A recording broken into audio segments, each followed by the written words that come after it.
వెనెజువెలాలో వరుస భూకంపాలు సృష్టించిన విలయంతో మృత్యు ఘోష వినిపిస్తోంది. ఈ విపత్తు ధాటికి ఆ దేశం అతలాకుతలమైంది. ప్రాణ నష్టం కూడా భారీగానే ఉంది. ఈ విపత్తు కారణంగా మరణించిన వారి సంఖ్య 235కి పెరిగింది. మరో 4300 మంది గాయపడ్డారు.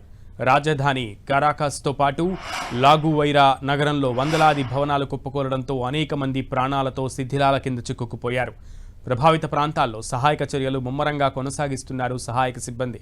శిథిలాల కింద చిక్కుకున్న వారిని గుర్తించి ఆసుపత్రులకు తరలిస్తున్నారు. మృతుల సంఖ్య మరింత పెరిగే అవకాశం ఉంది. వెనెజువెలాలో కేవలం 39 సెకండ్ల వ్యవధిలోనే 2 భారీ భూకంపాలు నమోదయ్యాయి. 7.2, 7.5 తీవ్రతతో శక్తివంతమైన భూకంపాలు సంభవించాయి. దీంతో వెనెజువెలాలో తాత్కాలికంగా ఎమర్జెన్సీ ప్రకటించారు. తీవ్రంగా దెబ్బతిన్న సైమన్ బోలివర్ అంతర్జాతీయ విమానాశ్రయాన్ని మూసివేశారు.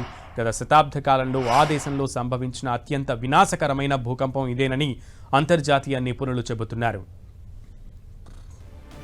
ఇక ఐక్యరాజ్య సమితి నివేదిక ప్రకారం కరాకస్ పరిసరాల్లో 100కు పైగా బహుళంతస్తుల భవనాలు, హోటళ్లు నేలమట్టమయ్యాయి.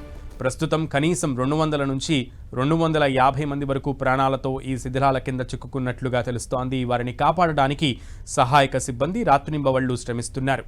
ఈ విపత్తు వేళ వెనెజువెలాకు సాయం అందించేందుకు పలు దేశాలు ముందుకొస్తున్నాయి.